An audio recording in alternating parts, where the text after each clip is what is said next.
Bueno, pues buenas tardes a todos y a todas. Muchísimas gracias por estar aquí. Ya cualquier acto que hagamos de interior es más difícil llenar, no por eso es menos interesante y menos importante, es simplemente que es la rutina que tenemos aquí. Ahora toca calle, pues calle. Nada, yo simplemente daros la bienvenida, agradecer especialmente a la mancomunidad, sobre todo a la persona de Anne, porque yo sé lo que ella está luchando y está empujando por el tema de la memoria, para que no olvidemos y porque es algo que debemos de tener muy presente para no volver a caer en los mismos errores una y otra vez. Y por supuesto a Ángel, que viene a presentar tu libro, que ha estado ya varias veces en Villamartín, ha participado en varias conferencias aquí. Agradecerle la dedicación que tiene en este tema también. Y nada, seguro que tu libro va a ser súper interesante, así como tu conferencia. Muchas gracias por estar en Villamartín nuevamente. Gracias. Y Ana, te doy la palabra. Bueno, gracias Susana, gracias por estar hoy aquí, por ceder el espacio, que cuando planteábamos la presentación del libro pensamos que Villamartín dentro de la sierra es un lugar céntrico y desde el ayuntamiento pues ningún problema, desde el principio total disponibilidad para realizar el acto, así que también agradecimiento mutuo. Y bueno, yo también brevemente voy a presentar un poco el acto y a Ángel lo conocemos todos los que estamos aquí, tenemos poco que decir, agradecer también que estéis aquí todas y todos esta tarde. Para mí siempre es un placer presentar un acto con Ángel, la verdad, porque lo conocí hace unos 4 años en Olvera, que lo invitamos a dar una conferencia sobre el tema de memoria histórica, lo vimos por redes, un chaval joven de Setenís que estaba haciendo temas de memoria. Y como parte de la programación de nuestra asamblea, pues lo invitamos a venir y la verdad que yo creo que todo el mundo te lo dirá, que nos quedamos sorprendidos por la juventud y la dedicación que a pesar de ser lamentablemente nos sorprende porque no lo vemos habitual, nos sorprendió y después lo hemos invitado a venir varias veces a Olvera también, a presentar otros libros como el que también tiene aquí de los gaditanos deportados a los campos de concentración nazi. Y desde que entramos en la mancomunidad, llevando la delegación del área de memoria histórica, pues era ineludible que lo invitáramos a formar parte de la comisión comarcal que hemos creado de memoria histórica para llevar a todos los rincones de la Sierra de Cádiz la memoria y los deseos de justicia e igualdad. Y como siempre para cada proyecto que se le propone a Ángel, pues dijo que sí, con toda la ilusión del mundo, sin pedir nada a cambio, como siempre, y con el compromiso y con la dedicación que le caracteriza. Yo lo conozco en este ámbito, que también permite que se le conozca personalmente, porque es una persona cercana, accesible, que se muestra tal y como es. Para mí un historiador con mayúsculas y además de historiador erudito y profesional, se le suma una característica necesaria, que es la humildad, la honestidad y la cercanía. Yo creo que todos los que lo conocemos lo podemos sentir así, además lo llamen donde lo llamen, siempre está disponible como he dicho, así que un placer estar hoy aquí y me hace la verdad que especial ilusión que Ángel quisiera que el día que se presentara el libro fuera a través de la mancomunidad y conmigo. Te lo agradezco, él me lo dijo, quiero que el día que se presente estés tú y me hace especial ilusión porque este trabajo, que es fruto de todos estos años que llevo investigando, de su doctorado, es doctor en historia, de su trabajo en el doctorado y que ha recopilado, como digo, también con mucha humildad porque nunca se olvida de mencionar a todos aquellos que le han precedido y que han hecho estudios de memoria en la sierra, pero además con su labor incansable incluye datos nuevos que, como él cita además en el libro, ayudan a ir completando este puzzle que todavía pues lamentablemente no se termina de cerrar y ya todos sabemos que a medida que pasen los años pues más complicado va a ser. Él incluye en su libro datos sobre el golpe de Estado de Cádiz, la represión, porque ya repetimos todos los que estamos en este mundo que aquí no hubo guerra, que aquí hubo golpe y represión. Las torturas que se ejercieron durante esos días del golpe de Estado y la posterior dictadura franquista, las sentencias en los tribunales militares, el terror caliente que se ejerció aquí en la Sierra de Cádiz. Y me gustaría ya terminar y dejarlo a él que nos explique su libro, leyendo cómo él se autodefine en su propia presentación como republicano, andaluz y heredero de una vida que sangra en lo más profundo de su ser y de su tierra. Me parece una definición preciosa que me encanta que esté aquí incluida y que todo el que lo lea la pueda hacer suya. Así que gracias, Ángel, y bueno, yo estoy segura que todos nos va a encantar su trabajo y que nos lo va a explicar ahora de forma magistral, como siempre. Gracias. Gracias.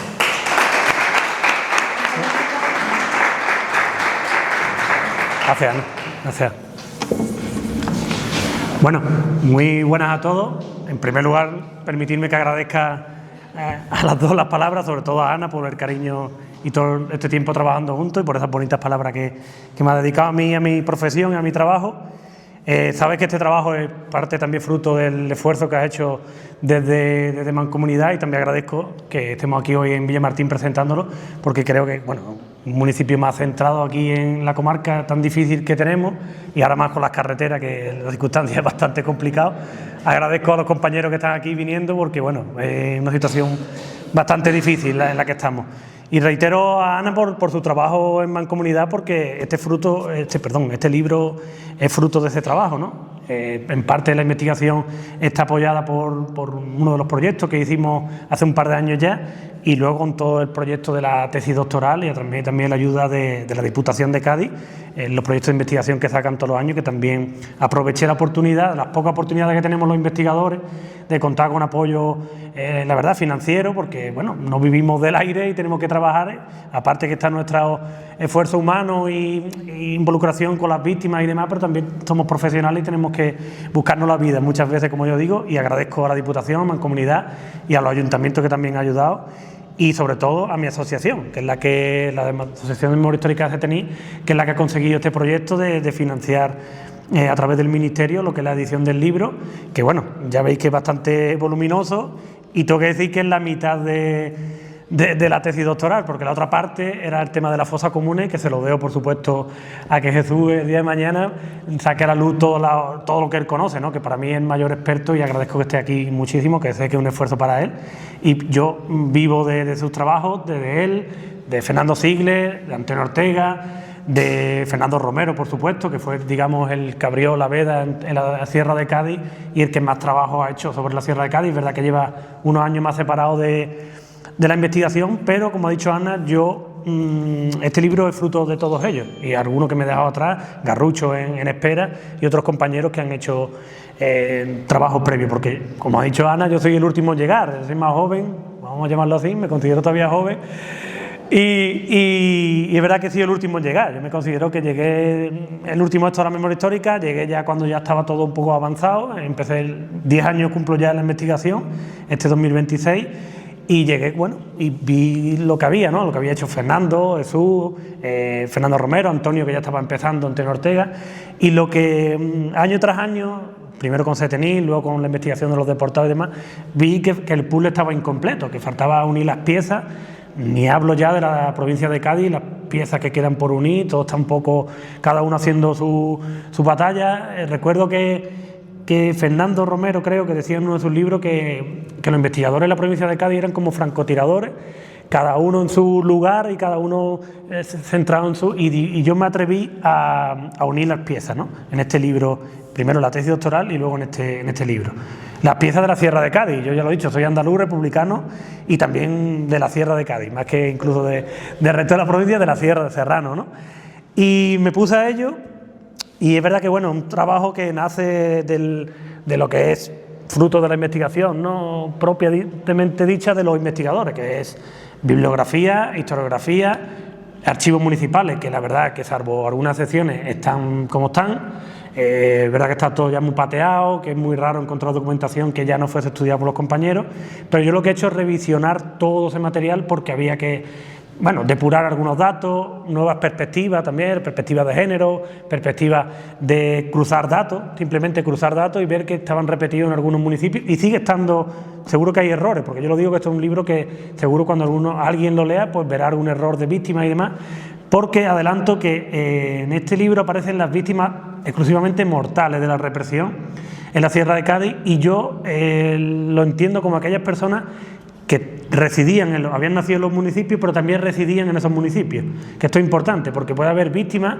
de, por ejemplo, un caso que siempre me lo achaca el compañero Juan Jiménez de Alcalá del Valle, que es muy combativo, siempre me lo achaca, y es que faltan víctimas de Alcalá en el libro, y yo lo sé, pero eran personas que habían nacido en Alcalá del Valle y vivían y residían y llevaban su vida en Morón de la Frontera, o en algunos casos de aquí que pasa con los municipios cercanos de Sevilla o con otros de la Bahía o de la Campiña de Jerez.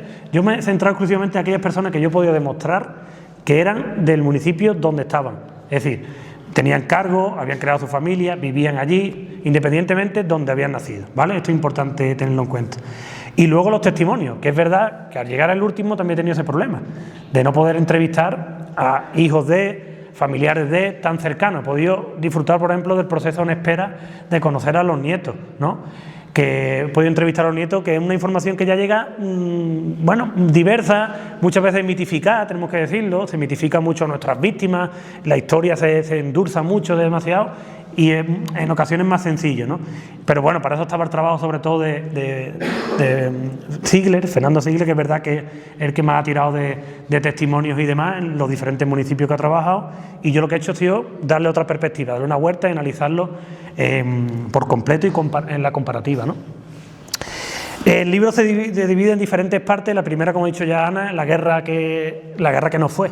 Yo lo pongo entre paréntesis, pero sí, aunque no hubo guerra, porque el 18 de julio el golpe de Estado, el 18 de septiembre, el 21 de septiembre está ocupada prácticamente toda la provincia. Del 36 no hay guerra. Aquí lo que fue, triunfó el golpe, la mecánica de la mayoría de municipios fue rápida, guardias civiles apoyados por falangistas y el apoyo que vino de las columnas de Jerez en algunos casos, hizo que triunfase el golpe en todos los municipios. Ya empezaron detenciones, asesinatos, etcétera, comisión gestora nueva de falangistas y poquito a poco lo que fue posteriormente el franquismo, que aquí tenemos que hablar de un franquismo, entre comillas, prematuro. No estaba todavía la figura de Franco como tal, pero sí empezó en los municipios a cambio de calle, la iglesia a meterse hasta en la sopa, las secciones femeninas de Falange, las margaritas, es decir, ya empezó todo lo que posteriormente sería la dictadura pura y dura. Pero sí es verdad que en la sierra tenemos que hablar de un impasse. Hemos hablado de julio del 36 a septiembre.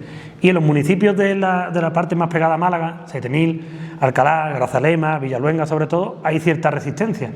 De los comités republicanos, los famosos comités de defensa y de abasto, se lo organizan los obreros y demás, los sindicalistas y parte del ayuntamiento también. Digo parte porque muchos concejales y alcaldes pasan a un segundo plano en estos comités, pero empiezan a organizarse y hacen un poco de resistencia, cortan carreteras, hay incluso escaramuzas apoyadas por los refuerzos que venían de republicanos, del gobierno, de Ronda, López Calles y demás, que empiezan a funcionar también.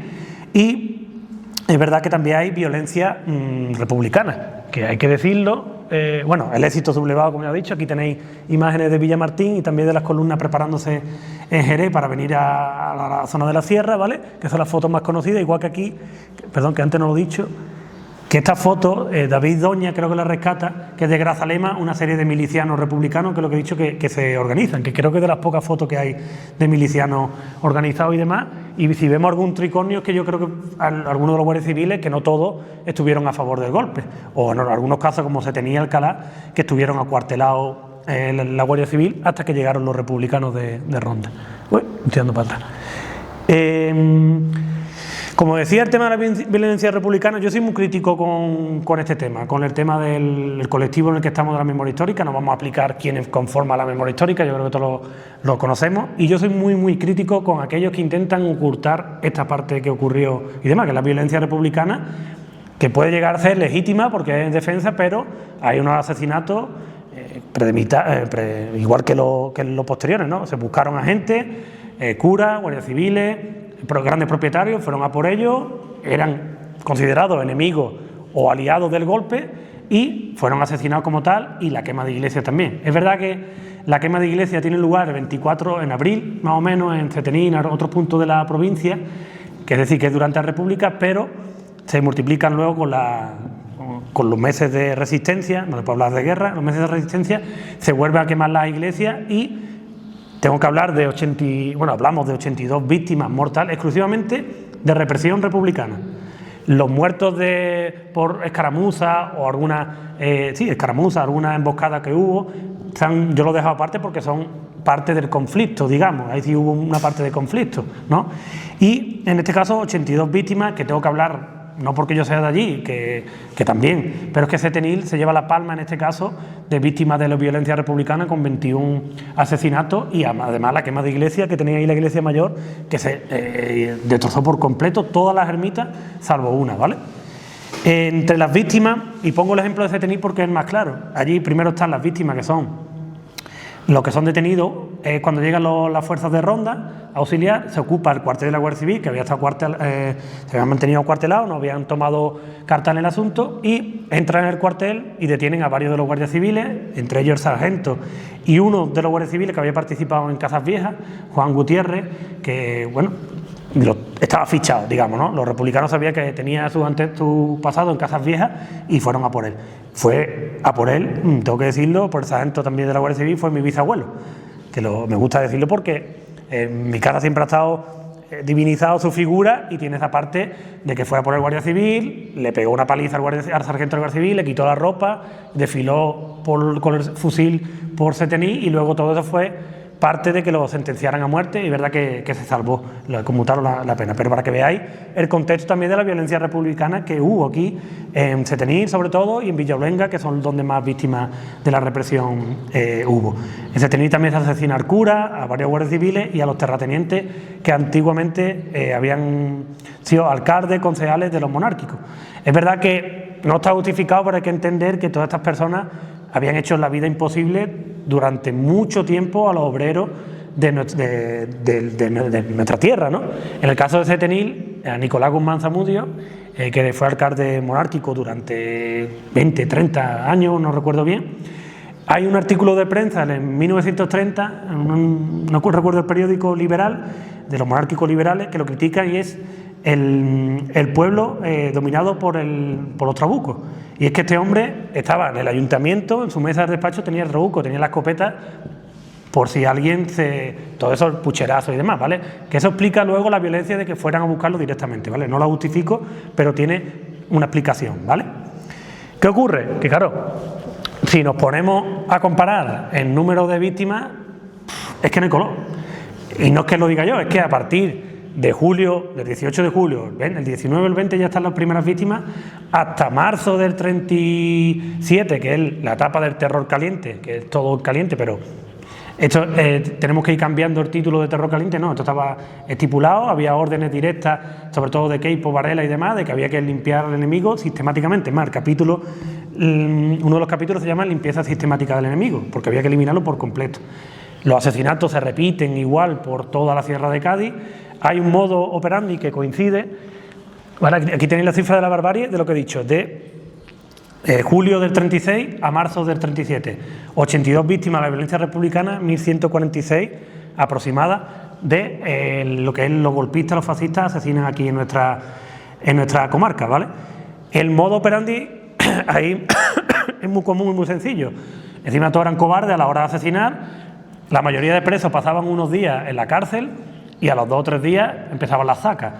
Grupos para allá, grupos para acá, unos que iban de Villamartín hacia Prado del Rey, otros de Setenil a Alcalá, de Alcalá a Orbera, de Orbera a Torreláquime, de Torreláquime a otros puntos, y luego, dentro del término municipal de cada municipio, el cementerio, obviamente, el sitio predilecto para los asesinatos, y diferentes puntos, aprovechando nuestra geografía, para ocultar los asesinatos, porque eran unos cobardes, no lo hacían a la luz del día, ni mucho menos, lo hacían de noche, en algunos casos documentados que lo hacían borrachos, porque asesinaban a gente que conocían directamente. Estamos hablando, ahora lo explicaré, a quienes asesinan, ¿no? Y todo esto es una estrategia que se repite en todos los municipios. Es verdad que llega a ser un poco repetitivo el estudio porque lo que cambia son los lugares, los cementerios y los nombres y apellidos, pero la mecánica es prácticamente la misma. Ahí lo tenéis dividido por municipios, ¿vale? Veis, se ve perfectamente como las grandes los grandes municipios, ¿no?, con mayor población tienen mayor número de víctimas, obviamente, pero veis como los números de Setenil, Torreláquime, Alcalá y demás no son tan numerosos, y es porque resisten un poco y le da tiempo a escaparse a las personas, huyen, y cuando llegan las tropas no hay tanta gente a la que asesinar, pero luego tendrá una explicación con la justicia militar, ¿no? El principal objetivo de los asesinatos, concejales, alcaldes, sindicalistas, obreros, todo aquello que oliese a repúblicas, sindicatos y demás, exterminado por completo. Una purga institucional, política y de todo, y de símbolos del ayuntamiento, tanto físicamente humano como materialmente, ¿vale? Aquí tenéis la biblioteca de Prado del Rey, si no recuerdo mal. Bueno, era como un grupo de que, bueno, trabajaron durante la República, hicieron una biblioteca y demás. Esto fue destruido por completo. La mayoría de sus miembros fueron represaliados de una manera u otra.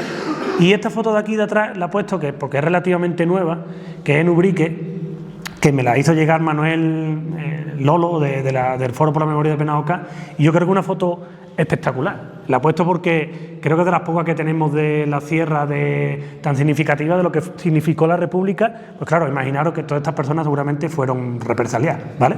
Esta foto hay que trabajarla un poco porque hay que identificar quiénes son y demás. La otra dirección de la represión, que fue muy cortita, digamos, entre comillas, porque aquí, repito, estamos hablando de víctimas mortales, ¿vale? Asesinados directamente. Solo hay 4 maestros y Gertrudis Ríos, que era pues se me ha venido de aquí de Villamartín, si no recuerdo mal, sí, pues ahora me queda en blanco, no recuerdo si era de aquí de Villamartín, sí, pero era profesora en la línea de la Concepción, ¿vale? Ella estaba allí trabajando, vivía aquí, llevaba pocos años trabajando en Villamartín, en la línea.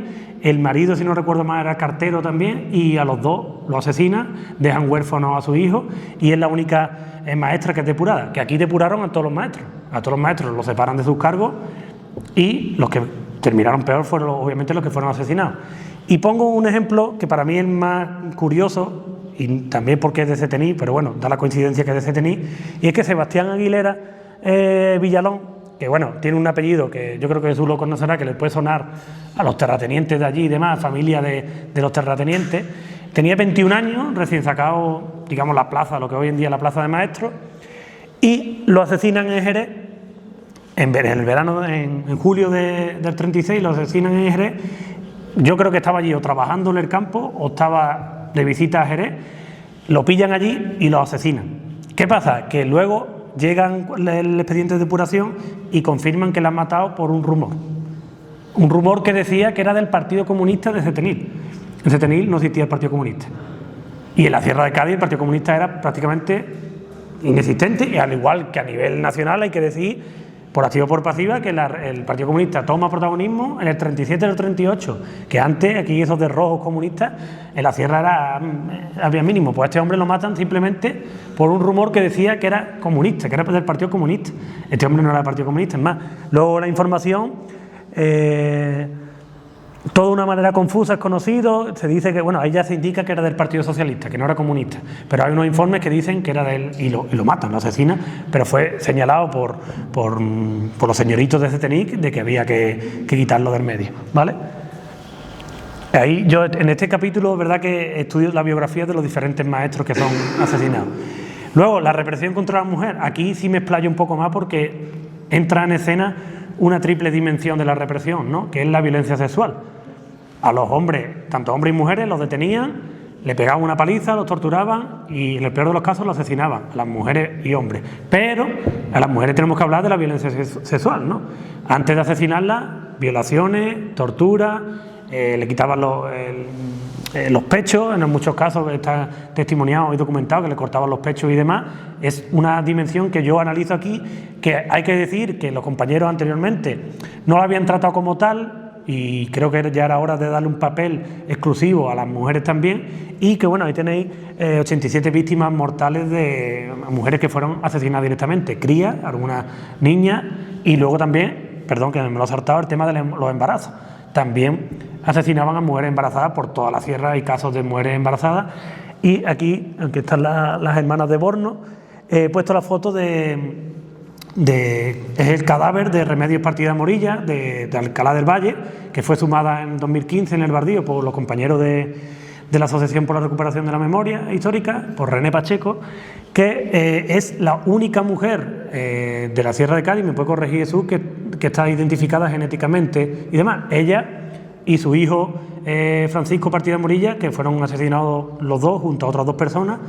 Una de ellas seguramente era una mujer, que también se encontró los restos fosilizados de un bebé, que seguramente era Rosa, que era la novieta de Francisco, según los testimonios y demás. El otro cadáver no hay varios posibles identificados. Pero lo he puesto aquí para que veamos que Remedios es la única identificada genéticamente positivamente en 2015, ¿vale? Luego, lo que he dicho antes, limpieza sistemática del enemigo. Entra el factor que nosotros utilizamos, los mismos familiares de víctimas o las mismas familias, era una guerra o una represión por rencillas familiares. También lo podemos incluir, pero no, esto está todo explicado. Había que eliminar a todas las familias por completo, había que limpiarlas, había que asesinarlas a todas. Aquí tenéis los casos de Carmen y su padre de Olvera, que son asesinados juntos. El padre, no recuerdo ahora mismo el nombre, iba delante atado a otra persona, porque en Olvera el modo operandi, en un primer lugar, era lo asesinaban en cualquier sitio del casco urbano, porque en Olvera se recupera Olvera, para que veamos que también hubo pequeñas escaramuzas, que el 27 de julio se recupera, los republicanos o recuperan Olvera, pero el 28 de julio salen por patas porque amenazan que viene la aviación y demás, hay violencia republicana con asesinatos y demás. Y durante los días, es decir, del 18 de julio al 27 hay algunos asesinatos en el casco urbano. Cuando ocupan de nuevo los golpistas, entre comillas recuperan Olvera, empieza otro asesinato y son en todas las partes del casco urbano. Asesinan en diferentes puntos, los cuerpos se quedan tirados, lo van montando en camiones y lo llevan al cementerio y hacen una de las primeras grandes fosas, ¿vale? El modo cambia cuando le da un ataque de lucidez a los sádicos estos, porque la verdad que son prácticos y dicen, bueno, ¿por qué lo vamos a matar en cualquier sitio? Estamos manchando, es más, hay un testimonio que dice que estamos manchando el camión de sangre y demás, vamos a llevarlo de la cárcel o de donde lo detengamos, atado hasta el cementerio y allí lo matamos. Y lo atan de dos en dos, atados del pie y de la mano, y el padre iba delante y Carmen iba detrás y lo matan a los dos, ¿no? Que luego el que iba atado al padre de Carmen, que no recuerdo ahora mismo, son tantos nombres que no, disculpadme que no me acuerde, sobrevive, se escapa y sale huyendo de la fosa de Olvera, porque la fosa de Olvera, que hemos demostrado, cuando ha dicho antes Ana que nos conocimos, hemos demostrado con los sondeos de Jesús, el Georrada y la investigación que yo hice, que se destruyó por completo en el año 78, año 1980 aproximadamente, ya en democracia. Se destruyó, era una fosa en forma de L que tenía que ser enorme porque en Olvera se mataba, bueno, hay más de 150 víctimas, más los que venían de otros municipios, de La Torre, Setenil y Alcalá, que hay testimonios también que lo refuerzan. Y la fosa se perdió por completo. Y el otro caso que aprovecho que está aquí José María de Espera, que lo he conocido ahora que hemos hecho un librito nuevo de los testimonios y demás, el caso de los Ferretes, de los hermanos Ferretes, que... los esparteros, que... bueno, la historia me gusta contarla porque es el mejor ejemplo de los sádicos que eran y cómo era la represión de estas personas. Estos tres hermanos, que eran 18, 19, 21 años, huyen del pueblo, huyen de Espera, se esconden y demás en una finca y demás. En septiembre, si no recuerdo más, es la procesión del Cristo de allí de Espera y le dan un chivatazo, oye, han dicho las autoridades, los falangistas de la comisión gestora, que si volvéis al pueblo y cogéis el Cristo, estáis salvados.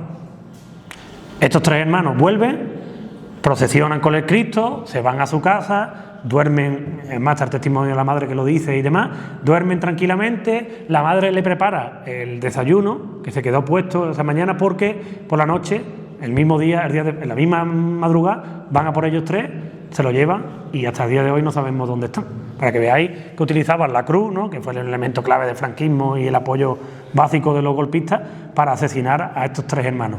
Pues así, toda la Sierra de Cádiz, familias enteras exterminadas, aniquiladas, padre, hijo, madre, sin importar. Ya no solo, aquí ya no entra solo los asesinados, sino los que huyeron y nunca más volvieron. se exiliaron o fueron desterrados, voluntariamente o obligadamente. Es decir, gente que fueron desterradas y que ¿dónde voy a ir si nada más que me señalen con el dedo de soy familia de tal, o me van a encarcelar o me va a pegar un tiro y demás? Eso es otro tipo de represión que algún día habrá que estudiar, ¿no? Que son los desterrados, ¿no? Pueblos como Sebastián y cómo desciende la población totalmente en 200, 300, 400 y 500 habitantes. Setenil, por ejemplo, yo siempre lo digo que hasta el día de hoy no ha remontado, desde la guerra no ha remontado de población, cuesta abajo, y es fruto de este destierro. Hay muchísimas familias fuera de nuestra frontera, ¿no? ¿Qué ocurre? Bueno, llegamos, pasa todo el año, los asesinatos, cada vez que aquellos que consiguen huir y deciden volver, le pasa como los hermanos de Espera, son detenidos y asesinados. Los que consiguen huir por la famosa Huía o la marcha de la Huía que nosotros hacemos ahora todos los años y demás, hay diferentes variantes, ¿no? Primero huyen hacia los pueblos que están controlados por la República y luego Ronda, Erburgo y todo lo que es la costa de Málaga. Se refugian allí en la costa de Málaga, trabajan y demás, pero claro, en febrero del 37 se ocupa Málaga por las tropas italianas principalmente que apoyan a los fascistas de aquí, a los golpistas. Se ocupa Málaga y empieza otra vez la represión. Y hay tres vías, ¿no?, que yo hablo cuando se ocupa Málaga. Los que se quedan en Málaga, copados, como se dice, se quedan aislados en Málaga, que muchos son detenidos y la mayoría ejecutados por la justicia militar, que esto para mí no llega a ser ni juicio sumarísimo, aunque lo son, que son procesados unos 20, 30, nombre y apellido, que es la documentación que tenemos ahí, de un Antonio Dorado de Alcalá del Valle, que era el líder sindicalista de Alcalá. 20-30, nombre, apellido, profesión, de dónde venía y fuera, largando al cementerio de San Rafael y asesinado. Por suerte, gracias al estudio de la fosa del cementerio de San Rafael, conocemos que 54 vecinos de la Sierra de Cádiz fueron ejecutados allí en Málaga, que es verdad que una cosa que pasa desapercibida, pero es que allí mataron allí mataron casi 4.000 personas en Málaga y muchos de ellos eran vecinos. Ya no solo Málaga capital, en Ronda, en Gaucín, en diferentes puntos donde empezaron a juzgarse a personas de la sierra, ¿no? El tema de Málaga, como he dicho, abre tres vías, ¿no? Los que se quedan y son ejecutados, los que huyen por la carretera Málaga-Almería, que es lo que todos conocemos vulgarmente como la desbandada, que a mí no me gusta que utilice el término desbandada porque eso es para los animales, en mi cabeza suena a animales. La marcha por Málaga-Almería mientras son bombardeados por mar, cielo y tierra, ¿no? Y la otra vía, que son los que vuelven a los pueblos de la sierra, que aquí es donde vuelve la mayoría de personas. Familias enteras de todos los municipios vuelven y son detenidos y pasan a lo que se llama la justicia militar, la justicia de revés, ¿no? Empiezan a ser juzgados por rebeldes. Es decir, los rebeldes, los que dan el golpe, juzgan y lo llaman rebelde, ¿no? Y empieza todo el proceso de justicia militar, que Queipo de Llano da las órdenes en marzo del 37 de que hay que hacerle una investigación a estas personas, unas investigaciones que es para verlas, los informes de la Guardia Civil, informes de los ayuntamientos, informes de Falange, más testimonios de personas afines al golpe que empiezan a mandar testimonios, pero es que a estas personas se les juzgan no por lo que han hecho desde julio del 36 a marzo, abril, cuando lo detienen, cuando vuelven a los municipios, no. Se les juzgan por todo lo que han hecho durante la República, incluso antes. Y aquí sí es donde se ven las rencillas personales, temas de tierra, temas de insultos, temas de disputas políticas, ya no solo digo de la República, sino de antiguos monárquicos liberales que luego pasan a ser republicanos de derecha, o el Partido Republicano Radical, empiezan también a jugar sus cartas y decir, oye, vamos a jugar todo lo que podamos y más, y vamos a mandarlo a las cárceles. Empiezan a irse a Jerez, al puerto. Había tanta gente detenida en las cárceles municipales de los pueblos que estaban preparados para 10, 20 personas, que los mismos que jugaban los militares, lo estoy explicando brutalmente para que lo entendamos todos, vienen a la sierra a empezar a hacer juicios. Empiezan a desfilar juicios por todos los municipios de la sierra, vecinos de todas las sierras, por las cabezas de partido, Arco, Villamartín, Ubrique y demás, empiezan a ser juzgadas personas de la cantidad de gente que había en la sierra que juzgar. Que para mí esto es uno de los datos más importantes. Si antes he dicho 1.146 víctimas del terror caliente, que puede ser una tercera parte de lo que hay estimado para la provincia de Cádiz, que hay que tenerlo en cuenta, aquí son casi entre La primera etapa, ¿vale? La primera etapa que va desde marzo del 37 al final de la guerra del 39, que es un método que hay de juicios colectivos, se juzgaban a mogollón, son casi 628 personas procesadas. Es verdad que luego aquí están los que son condenados a cárcel, que yo incluyo aquí los condenados a muerte y luego que se le conmuta la pena, que son muchísimos, incluido mi bisabuelo que mencionaba antes, se le condena a muerte, se le va conmutando hasta que pasa 8, 9, 10 años en la cárcel y finalmente puesto en libertad. Que no recuerdo bien los datos, 113 ejecutados, ¿vale?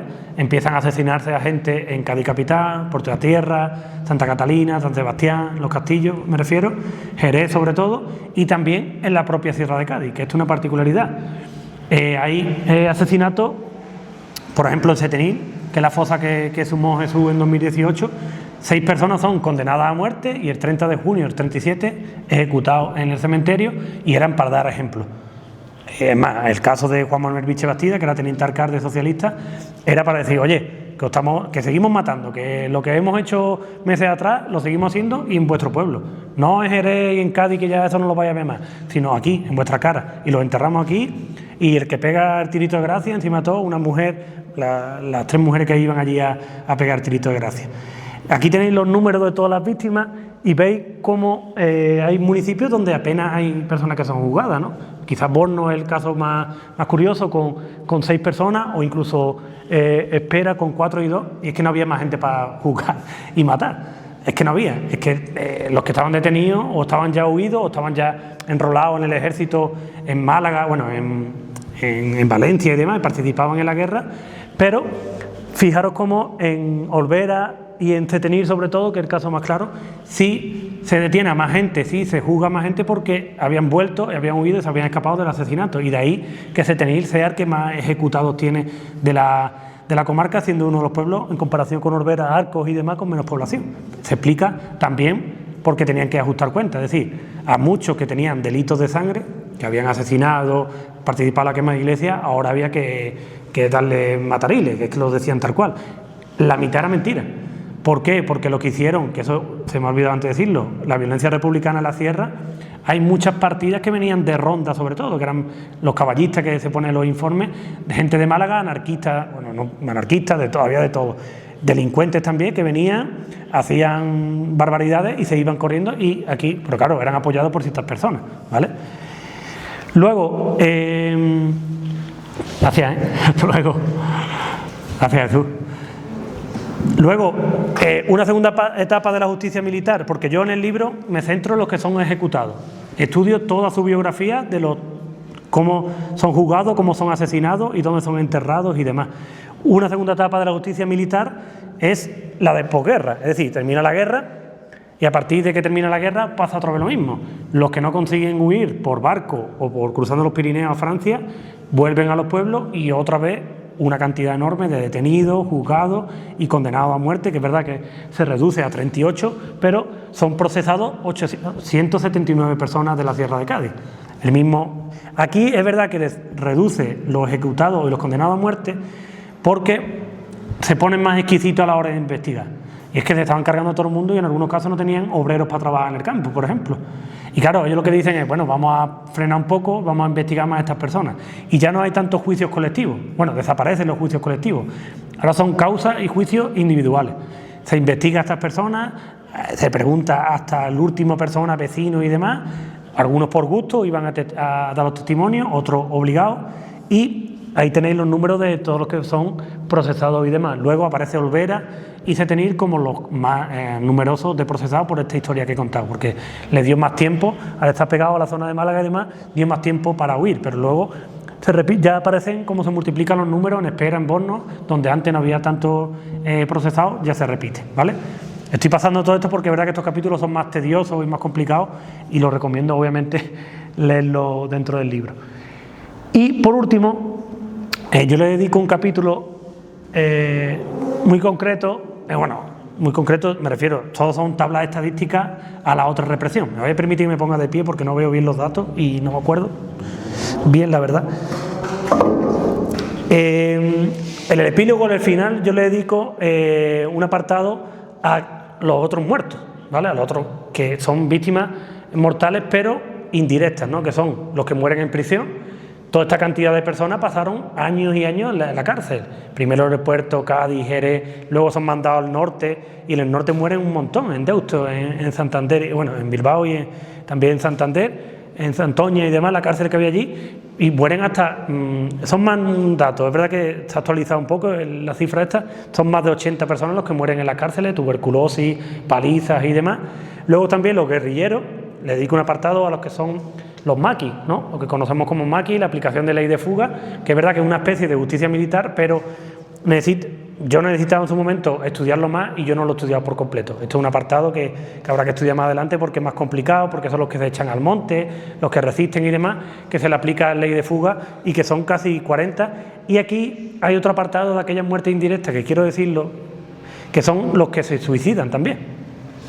Hay gente que para mí son víctimas indirectas o directas, y es que en muchos casos que se suicidan por la represión, el señalamiento durante años.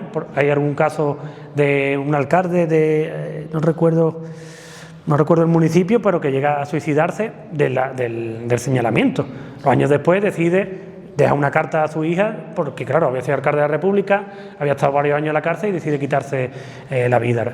Hay otro caso de Setenil, que es verdad que estaba buscado por la justicia militar, y decide también en Murcia, se ahorca porque lo iban a pillar y antes de que lo fusilasen, y para mí son víctimas porque, bueno, habría que demostrar por qué tenían que juzgarlo, ¿no? Que luego había que estudiarlo. Este hombre participó incluso con las brigadas internacionales, con 2 vecinos de Orbera, que ya los lazo, que murieron en los campos nazis, que es el otro capítulo, que es verdad que aprovecho que me lo he traído mi otro libro, que es Los gaditanos deportados a campos de concentración nazis, que son también víctimas y demás.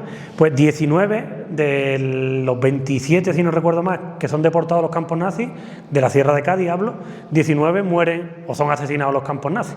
Entre ellos Cristóbal Raya Medina, que era de Olvera y que también participó en las brigadas internacionales con este hombre de Setenil. Lo digo porque hay un expediente judicial a ellos que está vacío, que es sobreseído porque no estaban aquí. Uno se había suicidado y el otro estaba en Francia en esos momentos. Y aparece la foto de ellos junto a Julián Casanueva, que sigue asesinado de Olvera, ¿vale?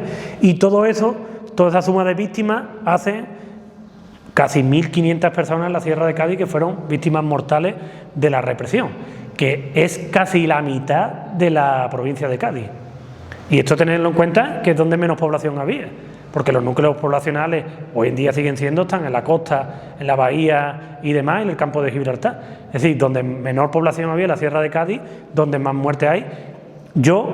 Una de las tesis que indico es ese impasse que hay de 2 meses de resistencia republicana, que es una excusa más, pero también el movimiento sindicalista y obrero que había tan potente aquí, agrario y demás, que claro, aquí en municipios enteros estaba todo el mundo metido en el sindicato, algunos por ideología y otros por ganarse la vida, que hay muchísimos casos que eran por tener disfrutar de la oportunidad de la reforma agraria y demás.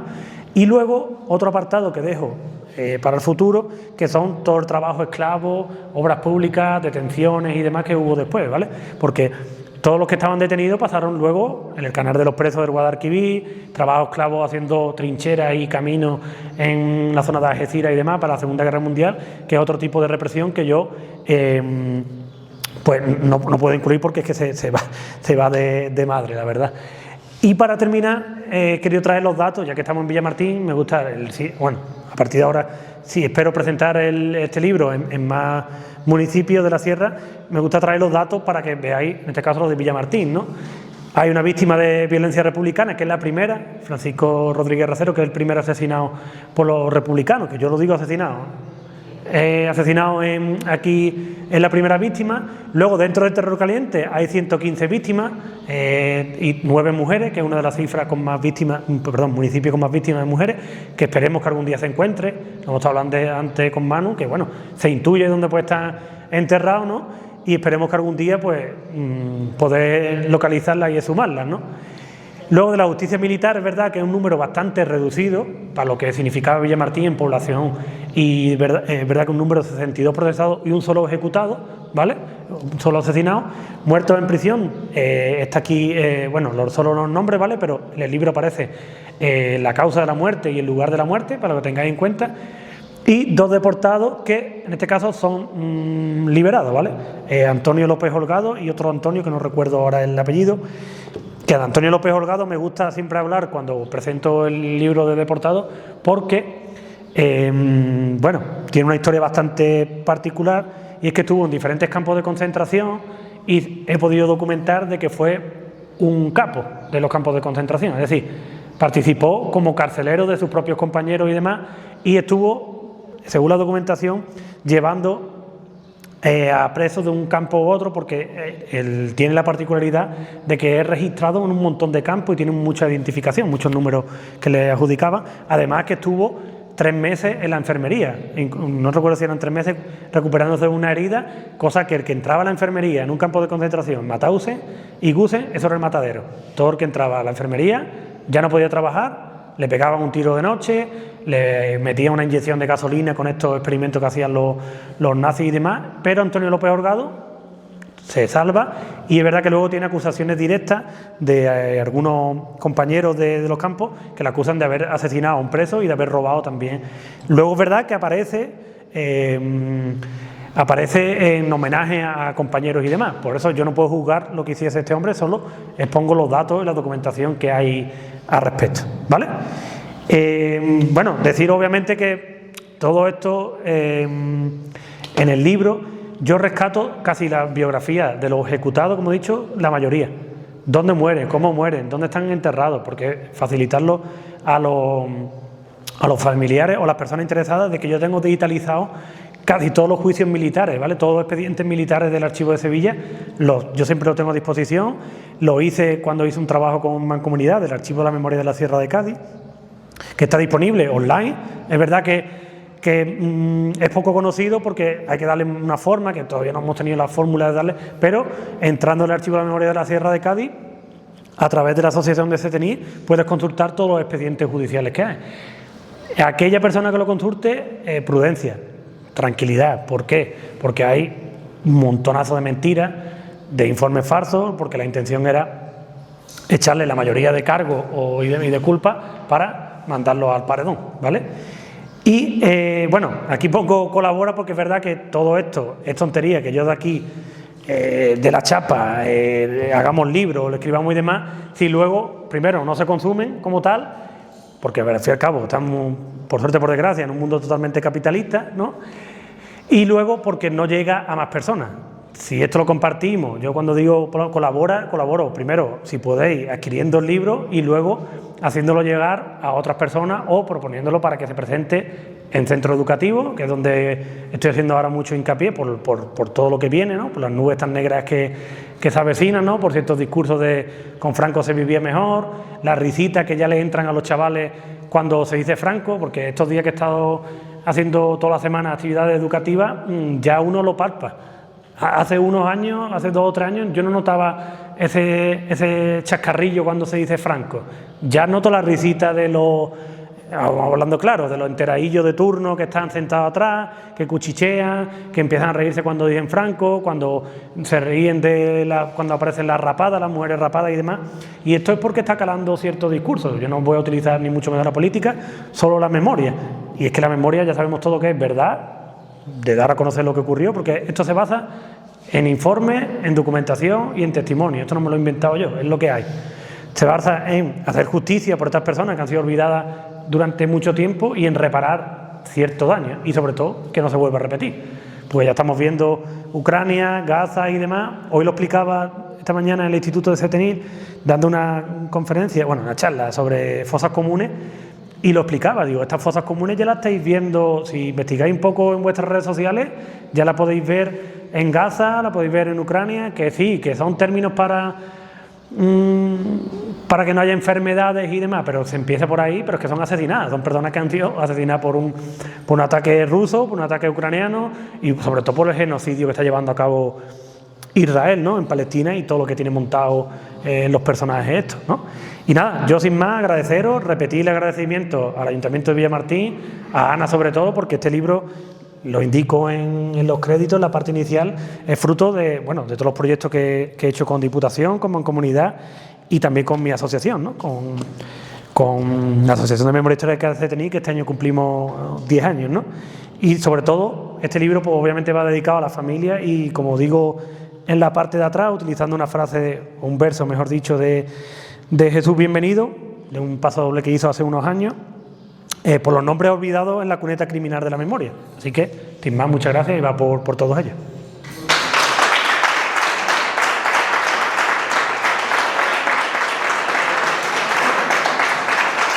Sí. Si tenéis alguna pregunta, alguna aclaración o algún insulto o algo, pues aquí estamos. Gracias. Mira, me ha encantado lo que has comentado que has aportado una perspectiva de género y la verdad que aquí en Villamartín, por lo menos, que lo digo aquí, creo que lo conozco, hay muchos relatos orales sobre el tema de las mujeres, las violaciones, lo que has comentado, pero escrito como un poco. Claro. Y lo de, por ejemplo, David Doña en Gazalema como que se acerca también, ¿no? Pero es verdad que por el escrito yo no he visto mucho. Y otra cosa, esta perspectiva de género te ha llegado a, por ejemplo, los deportados, los transportados. Sí. Yo me enteré hace un poco que un tío mío estuvo en el campo de básquet de los barrios, ¿no? O sea, dice que en los barrios existía las mujeres. Me interesa el tema de las mujeres prisioneras, particularmente. Claro. Eso es una pregunta buenísima. Primero, yo tengo que decir que cuando yo hago el capítulo de perspectiva de género, tengo un problema, y es que el machismo intrínseco que tenemos, yo me incluyo, que tenemos que ir sanándonos y arrancándonos, decía un paso doble utilizo otra vez Jesús Bienvenido, que tenemos que arrancarnos la piel una y otra vez los hombres hasta que lleguemos a ese primer hombre que nace, y ahí cuando nacemos no somos machistas, pues no lo somos, pero eso es imposible. Y es verdad que uno tiene que ir con mucho cuidado, porque es verdad que me falta trabajar yo mismo en todo lo que es el lenguaje, ¿no? Dentro de lo que es la perspectiva de género. Yo ahí lo que digo, analizo la vida y la muerte, bueno, las muertes, mejor dicho, de todas las mujeres de la sierra, y es verdad que nos falta eso, estudiar un poco las prisioneras. Yo tengo constancia de que muchas mujeres de aquí de la Sierra de Cádiz fueron mandadas directamente, primero a la cárcel de mujeres que estaba en Girona. Allí pero sobre todo las de Girona mandan a muchas allí porque, claro, la idea era separar a las mujeres de sus familiares, igual que los hombres, ¿vale? Y bueno, y el caso de mujeres embarazadas que fueron a la cárcel y demás. Hay un caso, Ana Aguilera de Setenil, que se le va conmutando la pena porque está embarazada, no se atreven a asesinarla, no sé por qué, porque ya la venían haciendo. Ella tiene el niño, le van conmutando la pena y se tira casi 10 años con el niño desde la cárcel de Girona a la prisión provincial de mujeres de Málaga, y termina luego liberada, pero tras pasar 8 años con su hijo en las cárceles, que esto es otra historia. Aquellas mujeres que estaban en las cárceles, y luego entran todas las mujeres que viudas, que ahí yo hago referencia a los expedientes de huérfanos, que es una documentación fundamental, que es verdad que se me ha pasado a decirla, porque ahí aparecen todas las mujeres que quedaron viudas y todas las mujeres, niños que quedaron huérfanos, que eso nos ayuda a saber por qué quedaron huérfanos. Yo explico, en el primer capítulo se explica todas las fuentes documentales, ¿vale? Todos los expedientes, y en el caso de las mujeres de los huérfanos, en algunos municipios, ya aprovecho para comentarlo, en algunos municipios ponían desaparecidos, en otros huidos, pero en otros directamente ponían asesinados o aplicados bandos de guerra, que se le va la tinta, porque esto se hace en el año 44, 45, cuando se hace el censo de huérfanos y demás, se le va la tinta o el subconsciente y ponen asesinados.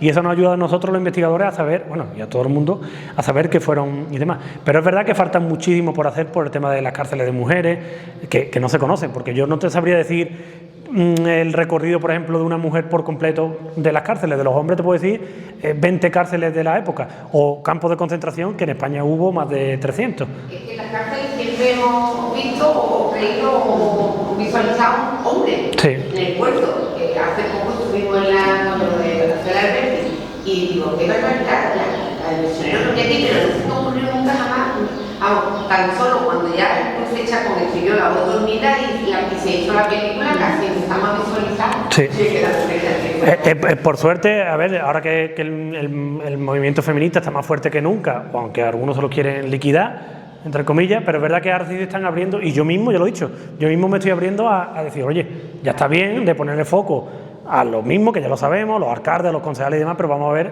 las invisibles, ¿no? Las que han estado ahí ocultas siempre, y bueno, en la posguerra, y un detalle que quiero incluir también, que es el patronato de protección a la mujer, que eso ahora está, que por suerte está ahora muy de boga, que eso es una barbaridad que se hizo en los últimos años del franquismo, pero ya en democracia, en el 85, que bueno, eso es otra parte de la represión del franquismo, ¿no? El ir por la mujer y exterminar el gen rojo, ¿no? Que eso fue el médico Nájera, si no recuerdo mal el apellido. La nieta es... La nieta ha tirado toda la vida en Masterchef y ahora la han sustituido, por suerte, Vallejo Nájera, gracias. Vallejo Nájera fue el científico el que se encargó, igual que los nazis, de exterminar el gen rojo. Y el que exterminaban en las mujeres, el tema de bebés robados, que vamos a hablar. Y madres de hijas y de hijos del victimario. Exactamente. Violada, claro. Exactamente. Totalmente. Que esos son otros casos que es verdad que es más complicado, porque si ya hubo silencio para decir mataron a mi abuelo, a mi padre, a mi hermano, imaginaros para decir mataron y violaron a esa mujer, pues ya es verdad que es que cállate, que encima todo la violaron, que encima todo era una guarra, que encima todo el apéndice de la violencia sexual ya se lleva a que era una roja y la violaron porque se lo merecía y demás, que todo eso es verdad que tenemos que trabajarlo todos los investigadores, y yo he intentado humildemente hacerlo, porque hay que decirlo que hasta la fecha en la Sierra de Cádiz y en la provincia hay muy poco hecho de mujeres, y lo que está hecho a mí personalmente no me convence porque faltan datos, falta perspectiva, y yo aquí sí le he querido dar un papel predominante, ya no solo en el diseño de los colores, que aunque sea la bandera republicana, que yo no lo voy a decir, también por darle un toque que muchas veces, no sé, pasa desapercibido, que el estudio de las mujeres, igual que el caso de Gertrudis Río, que lo he puesto antes, porque la única maestra, pues está toda su biografía puesta en el libro, y las mujeres, cada una tiene la historia de lo que ocurrió, muchas tienen simplemente el hecho de la mataron, o la mataron porque era gitana, que eso hay muchísimos casos, que no lo he dicho, pero la etnia gitana fue otra excusa más para la represión, ¿vale? Antes precisamente hablando del tema de las mujeres y la represión, que tú, no sé si viene ahí, porque tú has entendido que lo que tú has intentado censar fue aquellos que han sido asesinados de la sierra, independientemente de que viviesen en otros sitios. Pero yo, por la oportunidad que he tenido, tenemos que haber tenido un cargo sindical nuevo por toda la provincia, sí he conocido historias, y hay una que me llamó muchísimo la atención, que la conocí en la línea, de una maestra de algodonales. Es ella, que yo he dicho ante Villamartín porque no me acordaba, es ella. La documentación, porque bueno, eso me llega a mí, lo mando a la FUDEPA, que es la Fundación de los Pueblos de Andalucía, que tenemos de memoria histórica de UNED a nivel regional, y la verdad que eso, te iba a decir que si no lo había estudiado... No, es ella. He dicho ante Villamartín, pero... La documentación que llega a partir de uno que llega a Valencia diciendo los horrores que había sufrido la vejación, y era una compañera porque era afiliada de OPT, de la Federación de Trabajadores de la Enseñanza, que el marido era de correo, y él es ella. Esa es la historia que tiene. Sí. Pero es espeluznante, y de hecho, allí en la línea hay una asociación de mujeres de memoria histórica que lleva su nombre. Claro. Y yo le pasé documentación al alcalde de Algodonales, y me dijo que creo que lo ha hecho, ¿vale? No lo he podido hablar más con nadie, pero me iba a poner el nombre de una calle precisamente a ella. Pues mira, se lo recordaré porque yo ahora empiezo un proyecto con ellos. Tengo la azulejo hecho, digo, avísame, pero la verdad que tampoco... Pues aprovecharé un proyecto. Es el reflejo de lo que vivieron muchas mujeres invisibilizadas, pero bueno... Es verdad que el caso de... El caso de Gertrudis, es verdad que me contradigo un poco en el hecho de personas que vivían, pero es verdad que llevan muy pocos años en la línea trabajando, de ahí que yo le he añadido el hecho, y también le he añadido como para explicar el concepto de mujer y maestra represaliada, ¿vale? Y el caso de que, cuando he dicho que son las víctimas que murieron, no solo en el límite de la Sierra de Cádiz, ¿vale? Esto es importante marcarlo. Es personas que que residían y vivían en la Sierra de Cádiz, pero que fueron asesinadas en diferentes puntos, ¿vale? Porque luego en Málaga hay un porrón de víctimas, en Ronda, Gaucín y demás, incluso partidas de gente, de falangistas.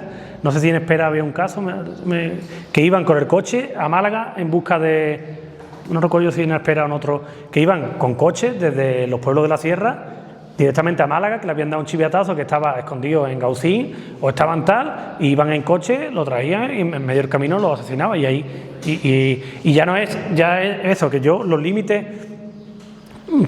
materiales de donde estaban es diferentes puntos, igual que los ejecutados por justicia militar es Cádiz, Jerez, El Puerto y Málaga, ¿vale? Estos son los más numerosos. ¿Alguna pregunta más? Pues nada, muchísimas gracias a todos por estar aquí y espero que os guste a aquellos que lo tengan.